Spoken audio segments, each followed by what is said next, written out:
Welcome to the Top 10 Gardener with Master Gardener Ken Lain. Gardening can be challenging, but with Ken's tips, tricks, and top 10 advice, you'll reap huge rewards. Now, welcome your garden host, Ken Lain. And welcome to this week's edition of The Mountain Gardener. Your host, Ken Lain, here every week talking about the landscapes of northern Arizona. In January, we're wrapping this thing up. We're 1 month into the season, the spring planting season. It's virtually here. There are a couple things you should feel angst about. You should feel anxious. You should want to kind of prepare getting things ready. And one is soil preparation. The other is pruning. I mean, you need to get these things are kind of in the way. So during nice days, there's time. But when you got a nice day, go out there and enjoy the fresh air, enjoy the sunshine, and get your gardens ready. Because planting season is March 1.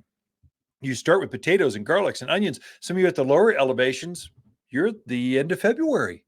We're basically a month out before we start. We're already starting to get like the 2024, their seed are here, freshly tested. They're 90% plus germination rate, very good quality seed. They're just here. So it's just starting the 2024 pottery. It's here. The things are happening at the garden center. The fruit trees show up this week. So that's this year, spring crop will show up. So you're here. One thing that I've kind of completed this week, soil preparation. You really do want to get your soil ready ahead of time. You want to load it up with organics and manures. And I'll share what I've done in my gardens. You know, my name's Ken. We're just friends over the airwaves, and we're talking gardening. This is working in my backyard. I think it'll work in yours as well. So a couple things. We'll show you how to do that. But you want to get your soils ready because you're going to load them up with lots of organic material. Sometimes that makes your gardens, the soil hot, or it has too much nitrogen. It can burn brand new seedlings. And so you want to have it settle, kind of let it just even out for a few weeks before you go plant. That's why you want to start, March 1, I want to back up about a month and start my soil prep there. I want to start my seedlings before the March 1.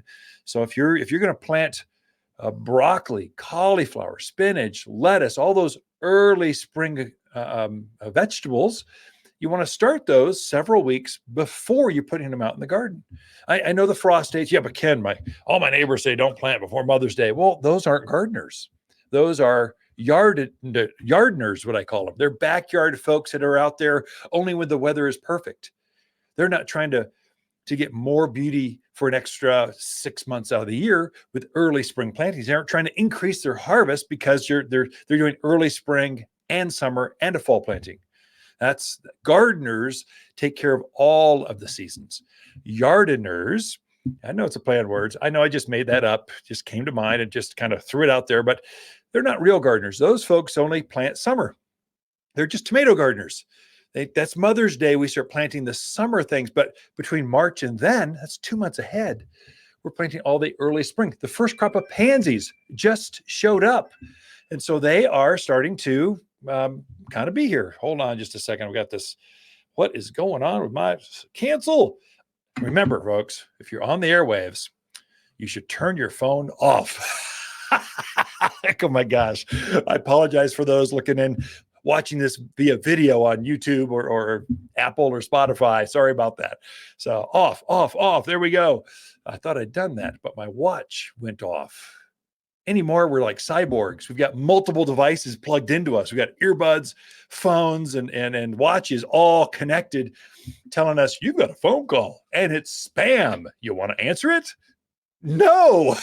Anyway, back at it. Sorry about that. So soil, what I've done is I've got a lot of raised beds. That's mainly where I do most of my flower and vegetable gardening. So I do a lot of containers. So that's a little bit different. I don't know if time to touch on that. I'll see if I can, but your raised beds are just out there in the yard. You really want a 2 to 3 inch layer of fresh, new organic matter topped over the entire garden bed. And you want to turn that into the garden soil 1 shovel's depth, or about 1 rototiller, however you're turning your soil to that depth. So you want to work that into there. You want to pull out all those old roots, anything that was left over there, the debris. Those are not your friend. Those carry disease. They compost in the ground. They rob the next spring's plants of nitrogen. But if you take all those old roots from last year out of there, and then you put a 2 to 3 inch layer of mulch and manure is what I did.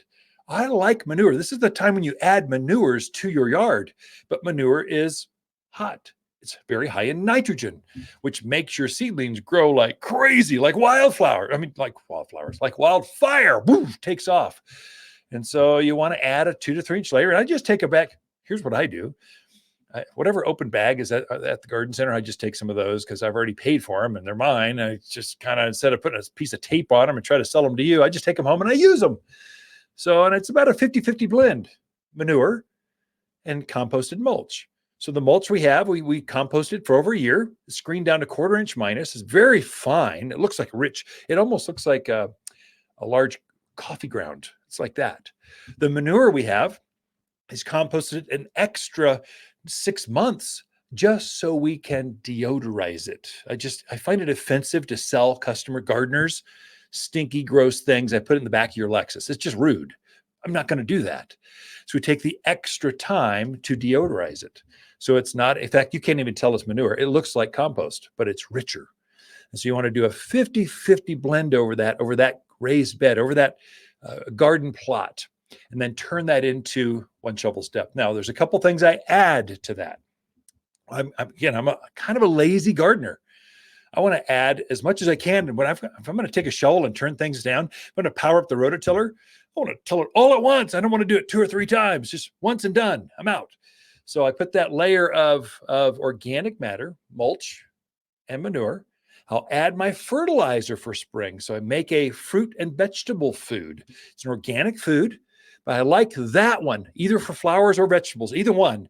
It's made for vegetables, fruiting and vegetable crops, because it's loaded up with calcium. Calcium is what helps you get a bigger, more flavorful fruit or vegetables. If you want bigger blackberries, fruit and vegetable food. If you want bigger tomatoes, cucumbers, sweeter peppers, fruit, vegetable food. Because of the calcium. The calcium is what helps it also eliminates blossom end rot. There's a lot of benefits with calcium, but it's a 6-4-4-7 formula. The 7 is 7% calcium. I add the recommended amount of that. I add some gypsum at the same time because I like to grow tomatoes. Many times your blossom end rot, that black spot that forms, that's a calcium deficiency. And it's just it's from your soil. If you know that's where it's coming from, load it up. So I add the fruit and vegetable food, gypsum, and sulfur. Those 3 things. Sulfur. The reason I'm adding sulfur, this is unique. This Midwest folks, tune in. You're used to adding hydrated lime to your soil. You're always trying to raise the pH of your soil. We never do that here. Our water is so alkaline. If you're to add more lime to your soil while you're turning this in, you would just sterilize the soil. It would be you take your pH and put it off the charts. And so your backyard, wherever you're tuned in, I'm tuned in from Sedona, I'm different. You're not. I'm from Camp Verde, I'm different. You're not. I'm from Mayer, Dewey, Humboldt, Prescott Valley. You are the same as the rest of us. Oh yeah, but Skull Valley, Baghdad, we're different. No, Paulden, Skull Valley, we're all the same. Chino, you're the same. We have very alkaline water and terrible soil. So you got to help plants with this. So you got to change the texture by adding some organic matter, and you need to change the chemistry by lowering the pH. Sulfur lowers that pH. If you put your mulch, your manure, your food, fruit and vegetable food, I like that one specifically made for here. It's pelletized. It just works right in. Sulfur, gypsum, you are going to have a magical, unbelievable harvest. Just so many tomatoes, you're going to bring them into the garden center to garden class and just give them away because you can't deal with all. There's so many off of 3 plants. You got to be kidding me. It's going to be that kind of, so many cucumbers. So many folks complain about their cucumbers and eggplants. They just don't form well. Well, that's the reason. The nutrients are not quite heavy enough. Turn that in 1 shovel's depth. Let it set for a few weeks. Pray for snow and rain. Kind of have that soil kind of settle and percolate. you're going to be ready to plant potatoes, garlic, onions, cauliflower, lettuce, broccoli, starting in March. Anyway, we got a lot in store for you. Lisa Watersling coming in right after this. Let's talk poop. Hey, I'm Tommy at Waters Garden Center. Ken and Lisa are out right now, so I snuck in to remind you that it's time to add some manure to your garden. It's been a wet winter, and your soil is, well, pooped. Waters Barnyard Manure adds nutrients to get your garden growing. It's organic and odorless, so we really can say our poop don't stink. Buy 6 bags or more. Now that's a load of crap. Tommy, what's going on? Oh, poop, gotta go. Natural, safe, odorless, and organic at Waters Garden Center. You're listening to Garden Master Ken Lain, owner of Waters Garden Center in Prescott. Join his daily podcast for timely garden advice seasonally right for the gardens. Ken can be found throughout the week at Waters Garden Center in Prescott or through his website at top10gardener.com.